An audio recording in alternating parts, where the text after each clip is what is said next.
Okay, YouTube, this is going to be a video about a factory buyout that Parts Express ran for a 100 watt Kicker car audio subwoofer amplifier.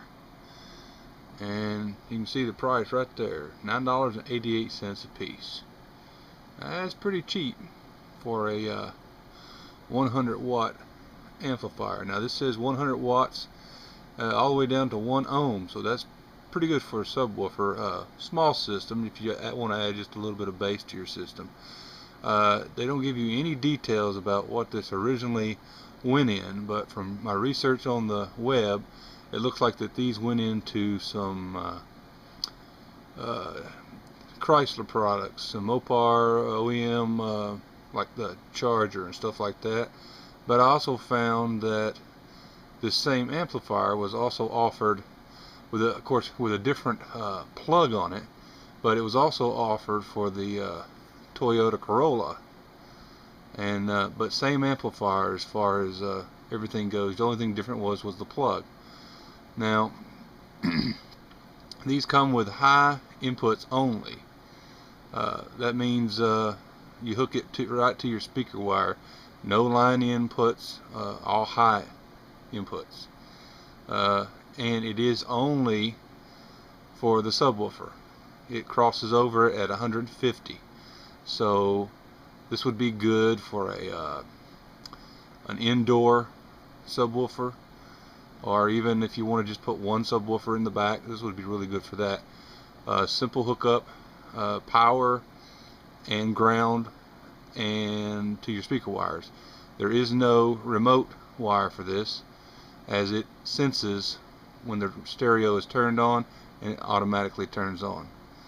Now I don't know the reason why these were discontinued or what. Maybe they just had them overpriced. Now I did see this listed on the internet along with the subwoofer that it came with through Mopar for about 600 bucks. So that might have been the reason why they had so many of them that nobody wanted to pay 600 bucks. So they must have had a factory full of these, and now they're selling them. Of course, people are buying these things up and trying to make a profit selling them on eBay. People don't know better than to do a Google search first to see where you can find these. If you type this into a search engine, you're going to come to Parts Express, and they have the most of them.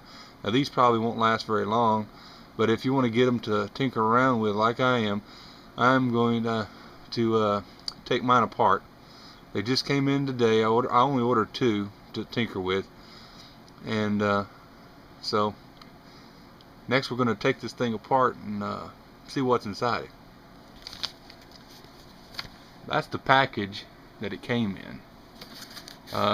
No extra box. It was just wrapped in this piece of cardboard, and it's taped up.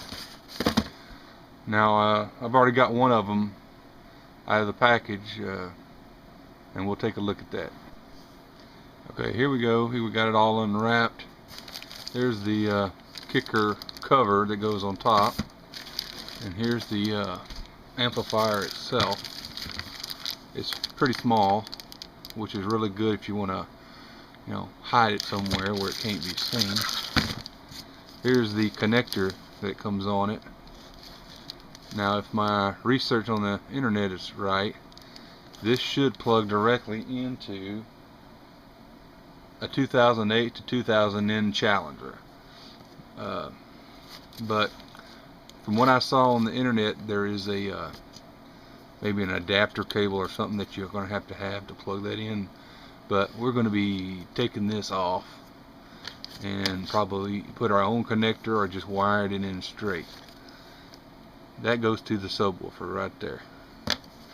As you can see, not very many wires. Now, they sold this same amplifier through Parts Express. They had one for 15 bucks, and it took one input and then came out for your subwoofer. This particular one takes both left and right. You can take it from the front or from the back, and takes your signals in right there, and it's got, like I say, it's got a red wire for the positive and a black for the ground, and simple hookup. I don't know how you could really mess it up, but like I say, this is speaker input only, high input, no line level on this amplifier. I am going to take this thing apart and see what's on the inside, so maybe we can do some modifications or something. Okay. Alright, I got all the plastic off of everything. You can see that cover. It's a pretty nice looking cover. Of course, depending on your installation, you may or may not even want to use that. If you've got this hidden under the seat or whatever, that cover won't even be necessary. But as you can see, here's your amplifier here. It's pretty simple. Just need a Allen wrench to take those screws off, 3 on each side, and should be a pretty simple task. But that will be our next thing, is to take it apart. Okay, as you can see, I've got the end cap off here. Got this end cap off, and I've slid this forward, and I've taken the back out. Now this took a little bit of pressure. This was in this rail, and it had to be forced out. The reason why it took so little pressure is when they manufactured this, I don't know if the camera will pick it up, right there, there's a slight bend in this metal, which makes it a tight fit. And I figured the reason they did that is it fits flush against this plate here. Now that's the plate that has the transistors under it for the amplification. And of course that's bolted to the heatsink. And as you can see, it's thick right here. And there's not a lot of aluminum there. Like I say, it's just a 100-watt amp. So the next thing we're going to have to do is take these 4 screws out here to slide this circuit board out, so we can look underneath and see what all kinds of connections we got under there. And like I say, this thing, the way it sits, will cross over at 150, but I'm pretty sure that you should be able to adjust that by changing out some capacitors or something like that. But we'll see once I get those screws out. Okay, we've got her apart, and like I said, after I took those 4 screws out, this unit here just slid forward and came out. So now, for all of you that were interested in what this looked like on the inside, now you know. Now of course, all those right there, that's what does your main amplification right there. And I see that there's also a thermal protector right here for overheating. Probably kicks the amp on and off if it gets too hot. So that's good too. Now that'll prevent you from burning up your amp. Especially if we wire something wrong, you never know what might happen. Okay, I've done some investigating, and from what I can tell, they've taken both positive input, and both of those feed through a resistor and then tie up to one lead. Same thing with the negative. They come in, each one goes through a resistor, then ties up and goes through the first stage here, these capacitors right here. You could probably, if you wanted to change the way this thing accepted the signal, you could probably take those resistors out and the capacitors out, and until you got it to match the level that you wanted.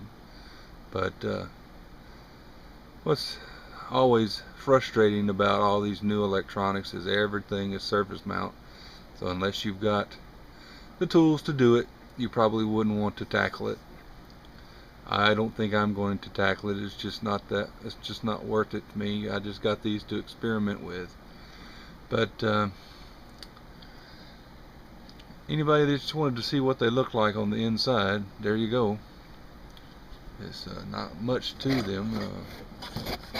Like I say, there's the bottom of the circuit board there. So I'll probably eventually hook this up and maybe do a second video, but that's all I'm going to work on to do today on these. So anybody that wants to get a $10 amplifier and give it a shot, I mean, like I say, this will only work at 150 and below, which is basically, you know, subwoofer only. But if you really wanted to dig into it, you could change it out and go for a full range amp, or maybe a mid-range amp. But I think it's good for, you know, if, like I say, if you don't want to put a lot of expensive equipment in your car or your truck and you don't have the room for it, this might be a good solution for you. Like I say, it was designed for just one 10-inch speaker, so that's enough to give you you know, a little bit more low end for a, you know, a mediocre system. But I mean, it's not going to win any competitions or anything like that, but it'd be a good alternative. But like I say, it comes like this. This cover, after you've installed it, mounts over it like that, and looks pretty good. Alright, YouTube, that's going to be the end of this video. Later.